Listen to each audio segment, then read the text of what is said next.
Welcome everybody to the Infinite Potential of Being Human podcast. This is a really exciting and beautiful episode for me personally.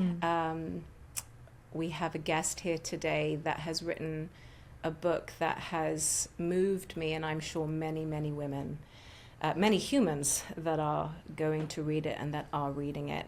So I feel very personally invested in this conversation, and also because it is so close to my personal story. So we have Amber Rae here today, who has written the most amazing book, Loveable. Hi, Amber. How are you today? Hi, I'm great. Thank you for having me. Oh, your book released last week. How has it been now introduced to the world? Yeah, it's such a relief to have it in the world now and in people's hands and having them reading it. It's something that took me 3 years to write. And it was such a beautiful, personal, cathartic process to witness my story, to connect the dots of my past, to like really, with memoir, I really gave myself permission to just excavate, knowing that later in the writing process, I could then figure out what's the story I'm really trying to tell. But it was a profound writing process for me. But I was also so alone in it. You bleed in a room, you hope it'll resonate, and you bleed on the page in a room, you hope it'll resonate. And now to have the book in people's hands and to hear the resonance and the way that it's impacting people, it's, a memoirist's dream. So it's been really special. And now that the in-person events have started and I get to hug people and hear from people, I love the writing process because I love writing, but being with people is really such a beautiful part. I mean, you've done something pretty magical. I literally have not been able to put it down. So on one sense, it's just one of those books that you just want to be in all the time. Like, it is so easy and beautiful and alive to read. But I was really shocked and quite disarmed by how deep and raw and honest and exposing it is, which I'm sure was also your intention. You said in a part of the book, you spoke about how being a mirror was really the intention of your work and your art. Yeah. So as well as it being a therapeutic and cathartic process for you, what was your vision and your hope for writing this book? Yeah, I think I'm a big believer, I teach a lot of writing workshops, that we consider our audience last, because really the point of memoir, like the reason it's so raw and open and I really go there is because I needed to go there for me and for my own healing first. And I believe that when we allow ourselves to really go there in our stories, to witness our stories, to acknowledge our pain, to connect dots that help us piece together, what happened for our own healing and growth, that can be such a gift for others. And, I've written books before where I was really like, okay, my first book, Choose Wonder Over Worry. Like, this is the idea, it's this manifesto, this is the change and transformation that I hope I can create in someone's life. But with memoir, I was like, this is a story that I want to tell, and I want to tell it as honestly as possible and let that story be enough so that the reader can take whatever is there for them. Wow. Like, I don't want to give them, here are the steps, here's the piece of advice you need to take. I was like, I'm just going to bare myself fully and hoping that people can find themselves in the story and take what they need to take. Wow. So I think the goal really was the mirror. Yes. Wow. Well, you really did achieve that. I mean, it is so honest and so exposing and so moving. So let's begin with the truth telling. You were in a marriage that not just on the surface, it was a good marriage. Yeah. My partner now was at your wedding. Yeah. It was a beautiful wedding. But I think what was so powerful for me as I was reading the book, not only the many, many times that you wrote about how you were lying to yourself and you didn't even want to tell yourself that you were lying to yourself inside that marriage, that was good. Yeah. And the part of you that was just wanting or willing to just make it work because it was good. what really moved me is when I read about the history with your father. Mm-hmm. Because as soon as you shared about having not really had a relationship with your father right from the beginning, Mm-hmm. I started to see, wow, that's why that was good enough for you. Yeah. Can you speak more about those connections when you were in that marriage to what was just normalized? Yeah.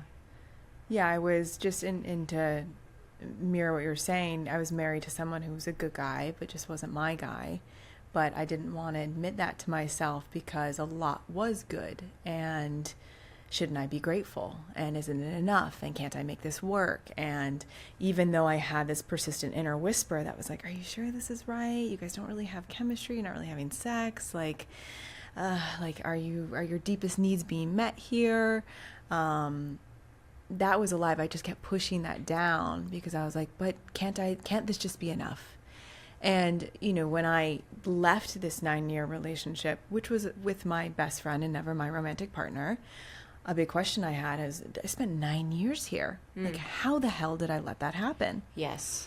Because I also, my career and my creativity and my creative expression was easy for me to know my needs and not self-abandon and honor my desires and like take risks and make things happen. That was easy to me. And so I thought that's who I was. Mm-hmm. And so I was like, I'm a person who like follows her intuition and who listens and who's authentic. Mm-hmm. How on earth was I not living that at all in the category of love?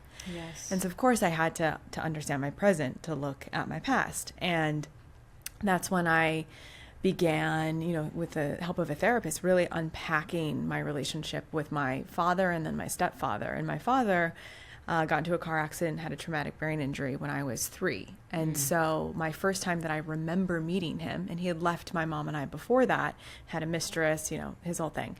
The time I remember meeting him when I was 8 years old, he has a brain injury. He's in a hospital room. I want nothing more than to feel his love and his connection, for him to see me, to know me. He's not capable of it. And, my mom had spoken about him very glowingly because she didn't want me to think negatively about him. But I think for little me, that created tremendous longing around, who is this wonderful person that I don't get to know? And why did he leave us? And why did he leave me? It was confusing. Yeah. And so, in meeting him and him not being able to connect with me, I think was very painful. Or I think it was definitely painful for little me. To the point that I made up a story to my friends and told them that when I walked in the room, he said, I love you to only me, and he knew my name, and the nurses said it was a miracle. I had to tell myself a story so that I didn't have to feel the pain of the fact that he couldn't see me in that way. Yeah. And so this unconscious and this imprinting is what had me make safe choices in love. Because if I were to pursue someone I truly desired, desired came with longing. Mm-hmm. And longing was far too scary and far too painful. And I didn't want to have to feel the wounds of yearning for someone's love who couldn't meet me. And so that had me be like, okay, well, if I choose my best friend, even if, the sexual chemistry isn't there, even if like the intimacy doesn't feel quite right, we're just friends, maybe he probably won't leave me, and I won't have to feel the pain that my little Amber once felt. Yes. And of course, none of that was conscious. I didn't know I was doing that. No, it was a blind spot. It was a complete blind spot. Yeah. And, what I say to people that I teach, and also in the listeners of this podcast, is a blind spot is only a blind spot the moment you discover it's a blind spot. Before that, it's just normal. Yeah. So it doesn't appear like anything is off. It just appears normal until the moment that you see it, right? Yeah. Yeah, that really, and of course you open the book with it, but it struck me immediately. Again, similarities between us. My father left before I was born. And I was in a 13-year marriage similar to yours. And when I came out of that marriage, what actually got me to take my wedding ring off was the realization that this whole experience of being in a intimate relationship with someone that I just couldn't ever reach was identical to being the little girl that had this feeling of a man in the space that wasn't there. Yeah. It was the stories about him, almost like a ghost that I was in a relationship with. And that was the imprint of the relationship with the masculine. Yeah. Yeah. And of course, that just seems as good as it gets. Yeah. Right? Well, yeah. So that was really mind-blowing to me, the similarities there, but also just that moment when you realize, wow, it's so mechanical that we just lie to ourselves over and over again. No, this is okay. I said to my teacher, I have such amazing kids. I have such an amazing career. You know, why would I need a sex life? And he was like, wait, hold up a second. You're 44. What are you talking about? And I was like, what? What did I just say? Yeah. But we automatically do that because it feels normal. Yeah. And the idea that there could be any other kind of universe beyond that is so unknown. Yeah. So now John comes into your life and he's the catalyst. Can I speak to that really quickly? Please speak to that. Because it's normal, but it's also the fear of the unknown. Yes. So for me, I was so afraid to speak out loud that we didn't have a sex life. Because I knew that as soon as I admitted that truth, I would have to face the reality of what that meant. Yes. And that meant that my ex and I were not meant to be together. And that was like, oh gosh, but we've been in it for this many years and we have shared friends. And, you know, it felt so hard and so uncomfortable to have to even broach leaving that I was like, okay, well, if I just like don't admit it to myself and I like, you know, in convincing myself that it's worked, that actually feels easier in the moment than having to like get the guts to go. And the ramifications of telling the truth. Yeah. Well, then that leaves me to ask you, of course, I can only see this now with hindsight. I couldn't see it in myself at the time. But one of the pains of admitting that it was painful to not have a sex life was to admit that I had desire. And when I really let myself own that, not only did I start to feel that desire, but I had to feel the longing and the heartbreak of the longing for my father that I had been protecting. Did you go through a phase of that when you started to, I guess, admit that it's not okay to not have a sex life? Yeah, there was the grief that I hadn't let myself feel. And I remember I had a teacher who is an attachment theory luminary. He's incredible. And I remember at one point, I was in a class with him, and he's like, if you are with someone who what they say and what they do don't line up, you know you're in an insecure dynamic. And I was like, oh, yeah. Raise my hand, question, and he's like, yes. I was always the person in the front of the class. And I was like, okay, so what if, you know, that was the entire relationship, though doing and the saying didn't line up? And I knew that, and I let it be okay. And he said, that means you had abandonment anxieties from other relationships that you never grieved. Wow. And that means that you, and I'm kind of butchering it, but basically, you are not allowing yourself to grieve what you've already lost. Yeah. And so I realized that because I hadn't grieved my father, I had like intellectually understood that he left, and I understood my trauma and and I could like tell it to you like a textbook, but I never somatically felt the grief of him leaving. And so what I did in that entire relationship is not grieve the pain of being with someone whose actions and words did not line up. Yes. And so it was like our relationship was already lost. It was already over. It had been for some time, but I never let myself grieve it because I never let myself grieve my father. Yes. So I was just like repeating, you know, this wasn't even about my partner. It wasn't even about my ex-husband.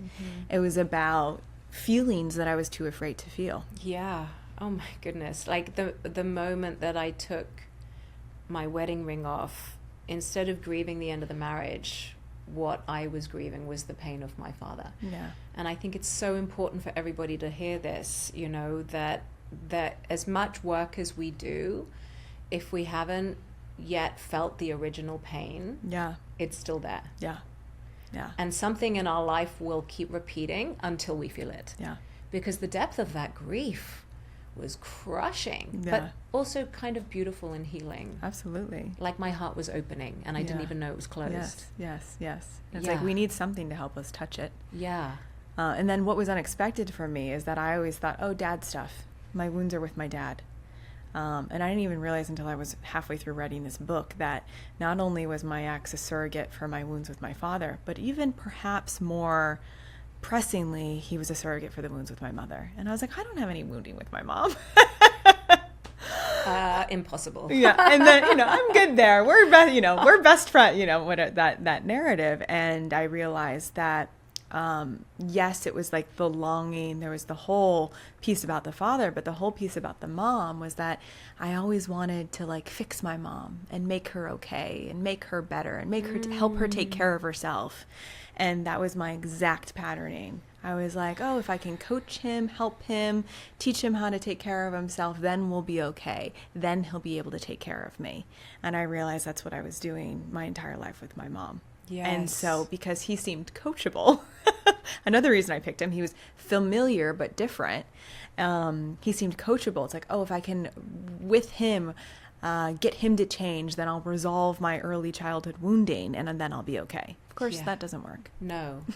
When I came out of the marriage, my teacher said to me, it's important that you don't see it as the ending as a failure, because in fact it was a success, meaning we got everything we need. I got everything I needed to get out of that marriage, meaning all the growth and the learning and the blind spots, that there was a purpose for it way bigger than the fairy tale. Oh, totally.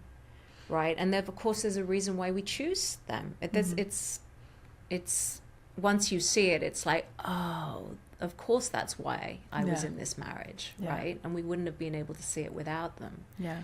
So you spoke about in your book how your mother was the cool one, and she does sound cool, but she didn't necessarily wasn't always the safe one. Yeah. So can you speak a bit more about that? How it just became what was unsafe that felt just normal and safe for you? Yeah, I think. Or did you even know what safe felt like? I don't think I knew what safe felt like until, learning to feel safe within my body. I probably wasn't until my early 30s that I learned to feel safe within my body. I knew what unsafe felt like. I didn't have a label for it for a long time. That probably wasn't until like my mid-20s where I was like, oh, I just feel unsafe here. That's what this sensation happening inside of me is. But, I think my mom, and particularly my stepfather, it was very good at first. And so that's what was confusing. And then I was just like, shit got crazy. It was just parties and alcohol and,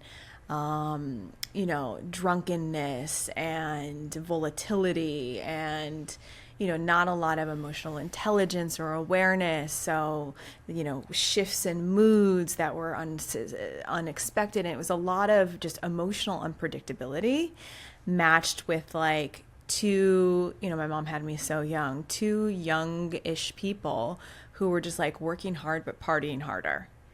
And me being a kid in the midst of that and being like, I have school tomorrow. Why do I have to turn down the music? Or why, like, you're going to get, at one point my stepfather was like going to get behind the wheel of the car so drunk. And that's how my father had a traumatic brain injury. He got into a car accident. Wow. And so like, I remember being like, I can still like see my like bird's eye view. I see myself. I know what I'm wearing, my heart beating, my sneakers, and that whole moment. And so it was just like that sort of chaos I didn't know wasn't normal until I had a therapist say that wasn't normal. It was normalized. Yes. And all the unspokenness that was always in the environment. Yeah. There were secrets. Yeah. Always being sat on, not spoken. Yeah. And that also becomes normalized. Absolutely. Right. Yeah.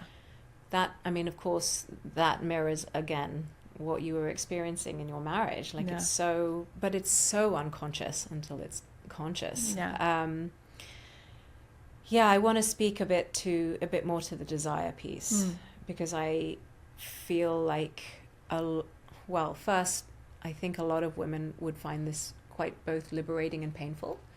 Like, the ramifications that are there for us by suppressing our needs without even realizing that we're suppressing our needs like my whole career was based on being a truth teller, and leading people through rooms and uncovering the truth and the unspoken and the blind spots. And what was so shocking to me was at the same time I had put on 40 pounds. I had no sex life. And I genuinely told myself that that was okay. And until I started to realize the ramifications of that. Now, so I want to speak to that. Yeah. The consequences of us lying to ourselves. Yeah. Not even to anyone else, just to ourselves. Yeah. Can you speak more to that? Yeah, I mean, when we lie to ourselves, we put ourselves in a cage and we don't realize we hold the key. And, you know, the key is truth. But when the truth is scary to look at, painful to look at, when the truth comes with unprocessed grief, with unfelt feelings, when the truth comes with disappointing other people, letting others down, hurting people that we love, that key is very scary to turn. Yeah, what was it that Vienna said? Intimacy is authenticity, or I think it was authenticity is when you start getting comfortable with disappointing people. Yes, yes. Yeah, it's instead of tolerating bad behavior, disconnection, and all the things that you've been tolerating. To avoid disappointing people, you have to tolerate the discomfort inside yourself that happens when you disappoint someone or they don't approve of your choices. Like, she's like, you're tolerating one of them, and what you've been tolerating is just leading to complete self-abandonment. Yes. And now you're just disappointing yourself. And that was like, when she said that, I was like, because I realized, you know, and I didn't even necessarily consider myself a good girl or consider myself someone who I thought I knew my needs. I thought I was like, you know, so to be like, oh, wow, I'm fully living in self-abandonment and I'm so afraid of disharmony and rocking the boat and upsetting people, that I have just been repressing and suppressing for so long. Yeah, like that I don't need sex. Maybe I don't need sex. Maybe I thought I liked women at one point. I was like, maybe that's what's happening here. We'll tell ourselves anything. I know. I was like, maybe I'm not into it, which I don't like. Is that why I don't want to have sex with my husband? Because I don't like men? I just thought it was like spiritual alignment, that I didn't need to have a sex life. That's what I was telling myself. I'm just like, I'm so holier than thou. Apparently it's okay. And I'm like, that was just a lie.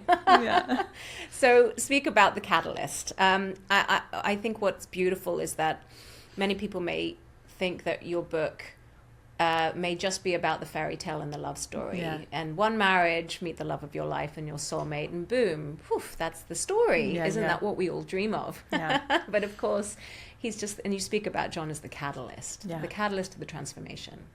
So speak about the moment when you met him and you were in your marriage. Yeah, so it was 4 years ago now, while married, that my then husband and I had moved to Mexico during the pandemic, and we were building this land project, and we had raised a bit of money, and we were raising more money for it, and just, you know, because I wasn't getting the closeness that I wanted, and I felt like I couldn't reach my husband, I was like, let me make him my business partner.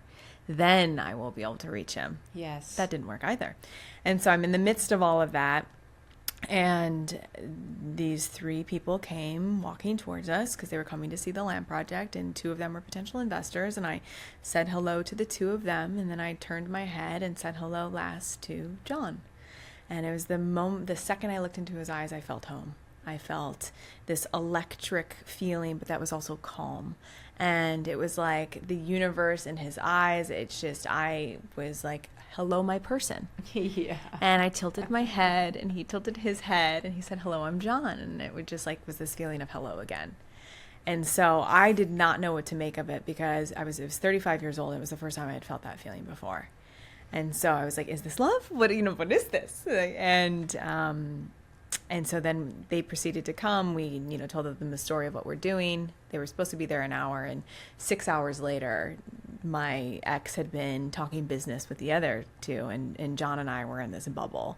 Just so it was like the most magnetic connection I had ever felt. And I, thought, wow, this is my person, but I can't. I'm married, and he's my business partner now. I have all these commitments and obligations. And so maybe in another life was my thought. To the point that I even said to John, like, I'm going to match you with your person.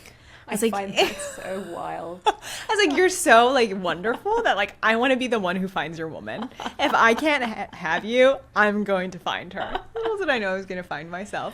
Like, no, I want you. Yeah, I mean, like, no, you're going to go with someone else? No, it's me. I mean, what I also find so beautiful is that it wasn't just some kind of magical random appearing when John came, because wasn't it just a few days ago you had come to a realization in yourself? Yes. I find that powerful. You came to a realization in yourself and then he arrived. Literally the night before, I was celebrating my 2-year wedding anniversary. We'd been together for 7, it was a 9-year relationship. We were engaged for 7 of them. So it was our 2-year wedding anniversary. And it was just sad. Like, I mean, we went to we had a great time. We went to like a nice hotel, had margaritas, talked business. Like, it was a great time of where you go with your business partner, but not what you have with your husband. No emotional depth. Yeah, no emotional depth. Like, he fell asleep watching The Voice. And like at the end of the night, I was like, what the hell am I doing? And it was when I finally started to look honestly, and I was like sitting alone, drinking champagne in bed, being like, what am I doing here? None of this is working. And so I was like, Dad, ancestors, like anyone, if you can hear me, like help. And it was the next day that I met John. Yes. And I was like, okay, slow down. That was a little bit of a fast answer. I don't think I was prepared for how quickly you were going to offer some help. I mean, what I love about that, and this is kind of really what I want everyone to hear, is that you made the decision. Yeah. You had made a decision that this is not okay anymore. Yeah, this is not working. So it's not that John arrived and saved you. Yeah. You decided. Yeah. This is not okay anymore. Not okay. Yeah. And then something started to change. Yeah. Right? Yeah. And then, of course, you have to be responsible for even owning for a moment that it's not okay. Yeah. And what might you actually want. Yeah. So talk about that, like, because what I notice in the people I work with and myself, the hardest thing is to really tell ourselves the truth about what we want. Yes. Because if we dare to say it, then we might actually have to do something about it. Yeah. And then the consequences of that could be big. Yeah. So talk about that, being responsible for yourself, of owning what you really wanted. Yeah, that was probably the hardest part, was both telling myself the truth, but then like, what is meaningful to me? What do I want here? Do I deserve that? If I have that, will it stay? Which I think was the hardest question for me. Like, love can't be, extraordinary. Because before I got married, I did meet someone where it was an extraordinary connection, but it was an unsafe connection. Yes. And so I never learned that love could be extraordinary and safe until I met John, where it was like, oh, wow, is this what happens inside your nervous system when you feel really safe around someone? I mean, maybe I didn't even know to say the word safe until him. In terms of relationship, I was like, why do I feel such ease here? It's like I can be with him in the way that I can be alone with myself, and it was just really special. But going back to your question, it was like, okay, if I have extraordinary and safe, how do I know it doesn't leave? And so I think that was really the block for me around admitting what I truly desire, because again, desire was attached to longing, and longing was attached to leaving. Yeah. And so it was unpacking and unraveling that. And then, the other piece was just the like, wow, you're going to hurt someone you care about, and you're going to disappoint his family, and you're going to probably disappoint some of your shared community. Like that, holding that was also the other really difficult piece, but ultimately realizing that if I'm abandoning to keep all of this okay, like it's not working. It's going to eventually fall down. And I remember a very dear friend of mine, I called her in the midst of it. And I was like, I've met my person and I'm in love with them and but everyone's going to be mad at me. She was like, listen, liberation is a two-way street. And it sounds like you're waking up to the stories you've been telling yourself about this marriage and the reality of what actually is, and the reality of what you truly want and desire, and what a gift.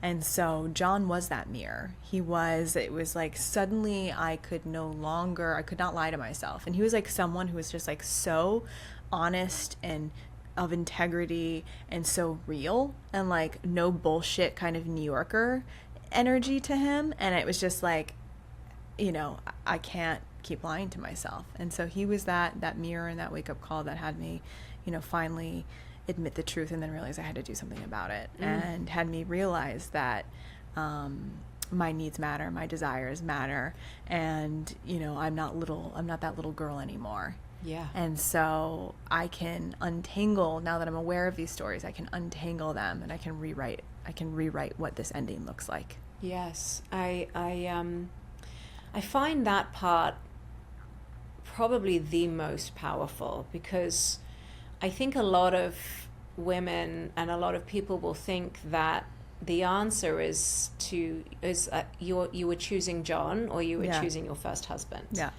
But no, you were choosing yourself. Yeah, I was choosing me. Yeah. And that was also what I had to navigate through.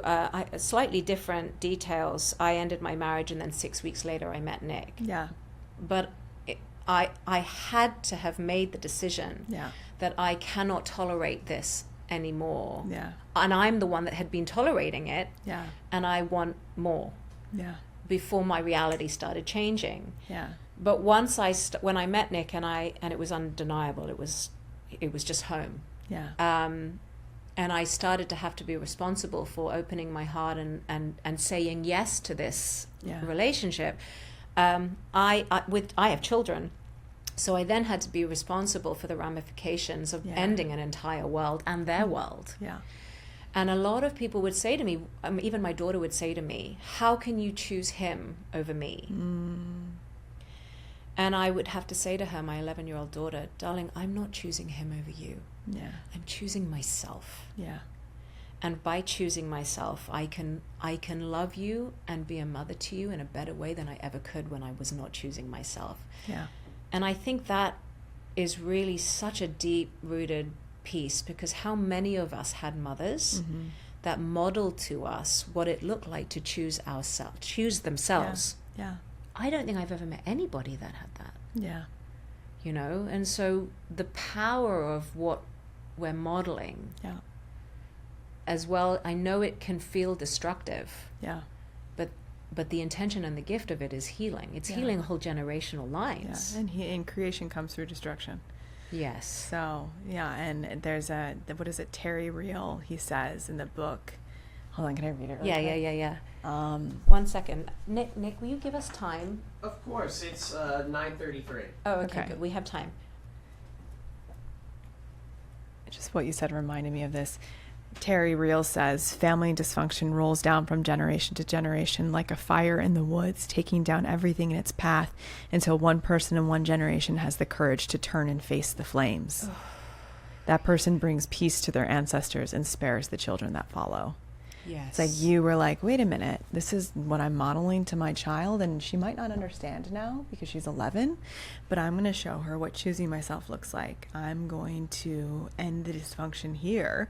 I am going to, for the sake of this family line, create destruction, or like move into destruction so authentic creation can come through it and be born through it. Yes. So, and I think it's the reason why I really want to talk about this is because why most people wouldn't tell themselves the truth or take the risk of that destruction is because they're so afraid of the hurt. Yes. Particularly if you have kids. Yeah.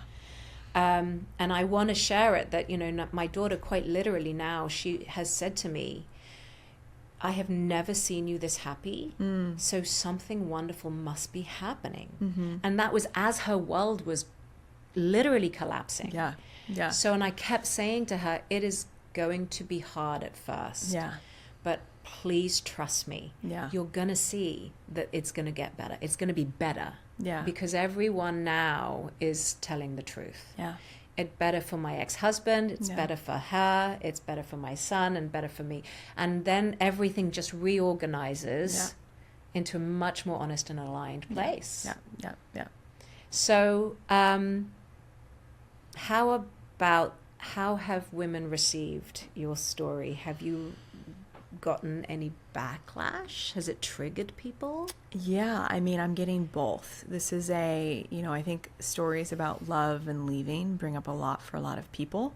So the resonance, I did not expect how many people like you were like, you're telling my story. We have the same story. Yeah. So that's been really powerful. But with that also has been, and it's actually mostly men that I'm getting backlash from, but there are women there too, of how I'm selfish or this is so narcissistic and, how dare I break a vow to, people on the internet are calling me a narcissistic sociopath, which is wow, interesting. I mean, it's really bringing up something really, visceral. Yeah, it's bringing something up, and I know it's not about me. No. I know that people have a lot of pain around, and I get it, around love, and there's wounding there. And the fairy tale. And the fairy tale, yeah. Mm-hmm. And so, I think, without particularly knowing the whole story, it's, did you take half his money too?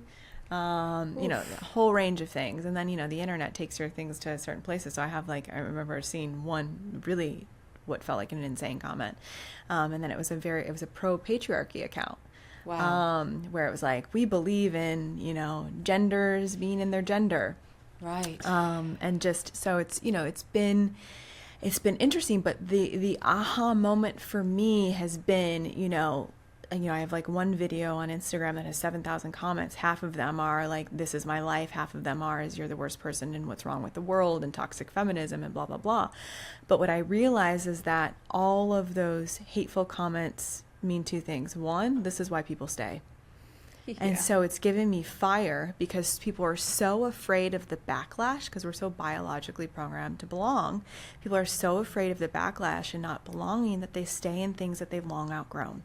And so part of my mission is no. We must self-liberate. We must, for the sake of everyone involved, I agree, do the right thing and everyone will fall into alignment and fall into truth. And so that's one piece of the learning. And then the other piece of the learning is just I can hold compassion for their pain. Yeah. Because it's not about me. Yeah.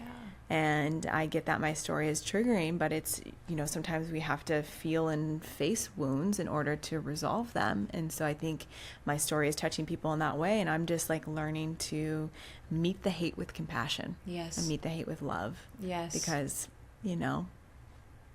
that's all you can really do. Yeah. And that is, of course, courageous leadership. And, you're paving a new way.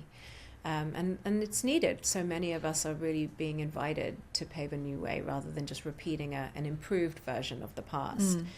I received a lot of hate. I was surprised at how much visceral rage it brought up for particularly mothers. Because of being a mother doing what I was doing. And do you think that's because they thought they couldn't leave? I literally received a comment from a mother of a child in my daughter's class, publicly on Instagram, calling me every possible worst thing under the sun. And I had a deep conversation with another mother about it, and she was very honest with me, graciously honest. And she said, the truth is, Nicky, it's painful because we don't all have the courage you have. Yeah. And when I heard that, it made more sense to me. At first, it was so painful to receive this backlash. Don't they understand? I'm doing it for the best, and I'm being in integrity, and I'm trying to be honest. But it's like holding up a mirror that they haven't necessarily asked to be held up. Mm-hmm. And it's painful to then sit with that they're not willing to choose. Yeah. Yeah. And then the rage comes. Yeah. And so, but of course, for me, there were, with the children added, it's an even other element. It's like the levels of self-abandonment that come with just being a mother. It's like, can we choose ourselves and be a mother? Yeah. That also is like a whole nother level. Yeah. It's like not just be in relationship, but be a mother and choose ourselves. Yeah. That's like a whole nother generational line that has to be undone. But, I just, like I said, I just have to witness what I look at in my daughter. The reason why I eventually took my wedding ring off is I was leading a retreat, and I took one of my participants into a regression process, and I took her back to 5 years old. And I had always been saying for about a year, I'm staying for the kids. I'm staying for the kids. Yeah. Anyway, I took this participant into a regression, and she was 5 years old, and she was lying between her mom and her dad in the bed. Mm-hmm. And all she could feel was emptiness and loneliness. And that became the imprint for every relationship she ever had. Oof. Yeah.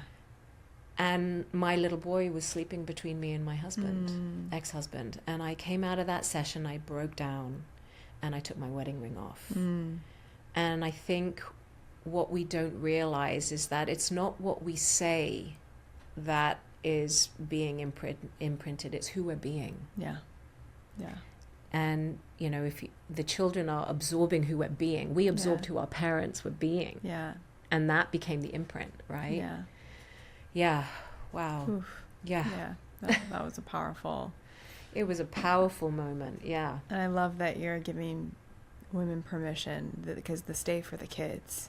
I can't tell you how many messages I'm getting from women, I have to stay for the kids. And I'm like, don't stay for the kids. Stay if you're connected. Stay if both partners are committed to doing the work. Stay if there's real love there, real growth, real, commitment. But don't stay for duty, for this is what I'm supposed to do. Thinking it makes you a better person or a better mother. Yeah, no. Yeah, don't do that. Don't do that. Okay, so now you're with John.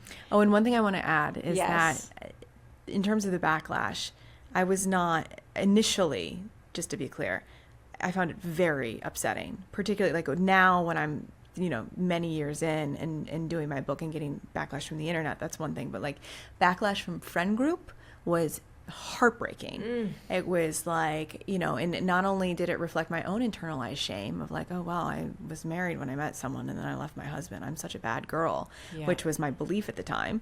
And so anytime anyone reflected that, it was like very triggering, of course. Yes. But I thought if I defended myself, explained, helped them understand every part of the story, then they would get it and I would be okay. But no matter how much I explained myself, no one got it. And I had to eventually realize, like, I don't need people to get it because I do. Yes. But I don't want the listener to be like, oh, she just thinks that people shaming her is their stuff and it's not personal. I'm at that place now, but I feel like I was like 6 months with my therapist unpacking the shame. Yeah. I was like, yeah, but I still feel shame. But I still feel shame. Yeah. But I still it was like every session was going deeper into the shame. And so it's a journey, but I do think when we can look at like, why is that bothering me so much? Someone, like, what does that say about my own belief about myself? Well, that's what I really wanted to ask, was how much of that, and this may sound like a strange question, but how much of that was actually a gift for you, like a transformational process? It was such a transformational process. Yes. People are like, how did you break free of your good girl conditioning? I was like, people shamed me. Thousands and thousands to people shame. And then some of that triggered me. And then I had to look at that and be like, wow, I have a lot of internalized views around what I need to be good and loved and worthy of love, and all of that is bullshit. And so I'm not going to buy into that anymore. So thank you. But you had to feel it and face it. It's like Yeah. facing your worst nightmare in order to be free. Yeah. Yes. Yeah. So I think it's really important that people don't just think that you meet John and happily ever after, which I was relieved when I read that part of your book, because when I met Nick, and finally I'm in this relationship where it's really peaceful, there's no drama, there's immense deep connection, he's my home, and so suddenly I have nowhere to hide. Yeah. And I'm like, damn, there was a reason why I chose unavailable people before. 1000%. And now the work begins. Exactly. I know, because like if my ex would have like turned around and been like, okay, I'm fully in, I'm doing the work, I'm going to therapy, I'm getting the coaching, I'm like all of these things that you've been asking me to do, I'm doing it, I probably would have been like, ooh, like, okay, maybe I just wanted you to be unavailable so that I could keep hiding. It was comfortable. To be that way. Yes. Now someone's like looking at me fully present, aware of my stuff and like aware of my own fears around intimacy. Yeah. And I was like, ooh, okay. Yeah. It's getting uncomfortable now. Yeah. I remember when Nick and I first started making love and he would hold eye contact with me and I had never had that before. And I couldn't believe how much I wanted to run. Like, Yeah. it was so unsettling. He was like locked in. And I was like, oh my God. Yeah. And I was like a 44-year-old woman realizing, wow, I don't think I really know what intimacy is. This is wild.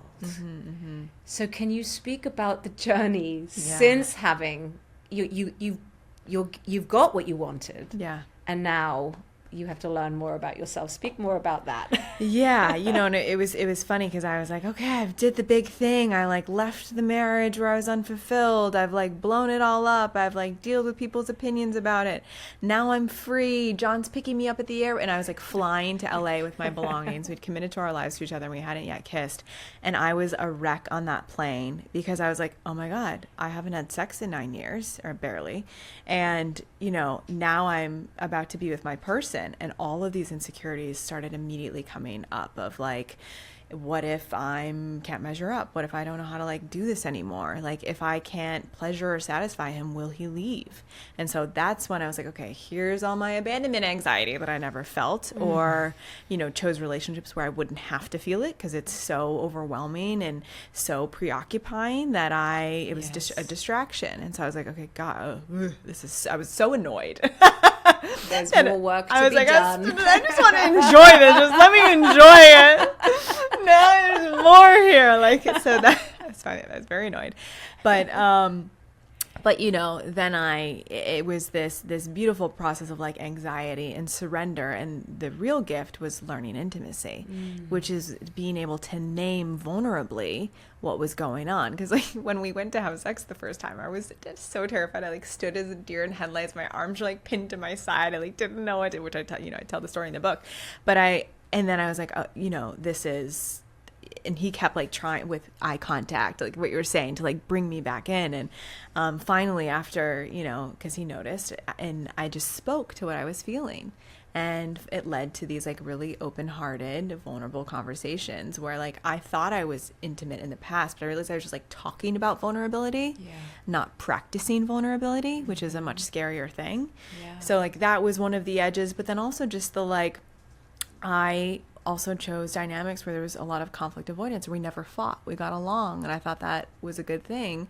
And because growing up, conflict actually led to dangerous scenarios. Yeah. I thought, oh gosh, when conflict happens, warning zone, red zone, like you're not compatible. As soon as, John and I got into our first argument, or, as things started to get a little heated, I was like very quickly packing my bags. Wow. Of like, oh wow, okay, I'm unsafe.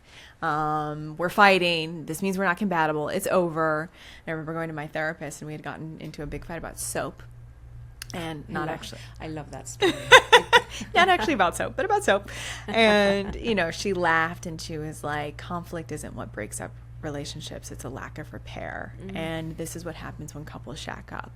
And like the fact that for 9 years, neither of you were like really speaking your needs and preferences to the extent that you always had harmony is more concerning to me. That like, he likes his soap this way and you like your soap that way. Like, great. Like, you guys are learning how to take care of each other. And like, what does the soap represent to each of you? And so it was really just like, all the stuff came to the surface so that, one, I could face it head on, and two, I could learn how to be in a real relationship, because I realized that none of my relationships, like, they were void of intimacy, void of conflict. Conflict is a gateway to intimacy and connection when you learn how to have those hard conversations. So it was just, I realized how intimacy afraid I was when I thought intimacy was the thing that I was craving the most. Yes. Wow, I mean, it's so disarming to realize that 30, 40 years in, it takes this long to be ready for an actual mature relationship. Yeah. Even though we know all the terms and the phrases, it's like, wow, real intimacy is very disarming, exposing, vulnerable, and alive all at the same time. I remember that when we first started making love, and I was able to ask for what I needed. Yeah. And when we finished, I literally said to Nick, do you know that I've never done that before? I couldn't even believe to myself that I was able to just say it and ask for it, and for it to be received. Yeah. And something so simple felt revolutionary for Yeah. me, Yeah. having been married for 13 years. Yeah. And I'm really realizing that sexual intimacy and emotional intimacy for us women is deeply connected. Yeah. Yeah. You know, our pleasure, our orgasms and our heart are intricately connected. The Yeah. more honest I am and the more I feel seen, the more pleasure I receive. Yeah. Which is Totally. blows my mind. Yeah. But of course it makes sense, right? Yeah. But we don't get taught this at all. Yeah. That the more our hearts can open, the more pleasure we get to receive. Not Yeah. just, of course, through sex, but just through our life, the aliveness of our life. Yeah. So as we come to the end of this conversation, which I feel like I could sit with you for Yeah, I hours, know. Same. where are you now? What is the message or the lesson that you want to share with people from where you are now? Yeah. 4 years in, you've got your beautiful son now. Yeah. Yeah. You guys are married? Yeah, we're married. Firstly, what was that like, having a second marriage? So different than the first. I mean, my first wedding was like camels, Morocco. It was over the top. I pitched Vogue to cover our wedding. Like, it was such a performance. The fairy tale. The fairy tale. And then John and I got married in our backyard. There were 9 people there. 3 of them were under the age of 12. And I wore a dress that he picked out that was from Doan. You know, we planned it in 2 weeks. It was perfect. You know, it was so special and heartfelt, and we wrote vows together because we didn't want just these. We wanted we statements, things that we were committed to doing together. And I think, you know, that's, you know, when vows become chains, that's a problem. But when vows become opportunities to grow together, like, that's the whole point. And so we really wanted to make these we statements, and it was so special. But, you know, I think that the message of what I can say now is that, I mean, I look at my son, who's like, I feel like a soul baby, because, like, you know, John feels like my soulmate. So beautiful. And I'm like, this is a soulmate baby. And it's just, you know, not to say that John and I don't have, you know, like, becoming parents together while trying to make our life's work happen in the world, like, and suddenly you're in logistics. It's like, it's a whole new part of the marriage. But it's not that, like, excited honeymoon, new energy, but it's almost more beautiful because it's real. Yeah. It's like we're in the, like, chaos and the crazy, and we're, you know, on Eastern time in California on my book tour, waking up at 4 a.m. But, like, we're, like, in it, and we're incredible teammates together, and we have this, like, amazing little family, and it's just, I don't know, it's just, I feel like I'm babbling, but, like, the point is that it's possible. You will be okay. You will be more than okay if you're in that point where you're scared to leave, or scared to make the change, or scared to do the thing that feels right and true for you. It will be so worth it in ways that you can't imagine or predict. And it'll be more beautiful than you can imagine. I never knew if I wanted to be a mother. And, like, I can't imagine not being a mother. It's like the most beautiful thing I didn't know. It's the hardest thing I've ever done, but it's the most beautiful, the greatest love that I didn't know was possible. And, you know, I just really believe that when we liberate ourselves from these cages that we've put ourselves in, that is really the path to alignment, truth, and it will ripple and heal in all directions. Yes. I have one more question, Yeah. you've planted it for me. The fairy tale, or the final gift is not John and the family, even though that is a gift. What I see is the woman that you've become. So speak a little bit more about that versus the woman on your 2-year anniversary, the growth from there to who you have become today. Yeah. I mean, I just feel so within myself. I'm not looking to others to know that I'm okay or enough. I'm not looking outside of myself for love and validation and approval. I just feel so at peace, so in my body. So, like, even, you know, the difference of this tour versus my previous tour, like, not to say, like, not getting nervous, but I just, like, I feel so me. I feel so alive. I feel so free. I feel so self-expressed and creative, and just, like, I just feel like this fountain. Wow. And it is, you know, to be like, okay, here I am. is the greatest feeling. And like this book feels like the expression of my truth, and now to be able to shepherd that message is like the most meaningful thing. And then to get to share it with my like loves is so fun. But yes, I'm glad you helped me pivot the focus. Yeah, well, I think it's important. The focus is really who we become as women. Yeah. Because that's why we're doing it all. Yeah. Of course, the children and the marriage and the life is all like beautiful benefits, but at the end of the day, it's our journey. Yeah. Right? And that's the alignment piece. Yeah. So everybody, you need to buy this book. Every woman should read this book. But I also think that the men should read this book, so that if your women aren't telling the truth, maybe you could be the catalyst for those conversations. You know, I often think it wasn't just me not telling myself the truth, but my husband allowing the silence to be there and unspoken. Yeah. So it takes both, like you said. Loveable is out. Everybody should buy it. We're going to put all the details below. I'm so grateful to you personally for writing this book. Nick, who is our mutual friend and my love, he was like, Nicky, you need to read this book. And I was like, I'm scared to read the book. He goes, I know, but you need to read it. So I'm so grateful. Your writing is so powerful. Thank you. It's the kind of book you cannot put down, and it changes your life at the same time. So thank you so much, Amber. Thank you.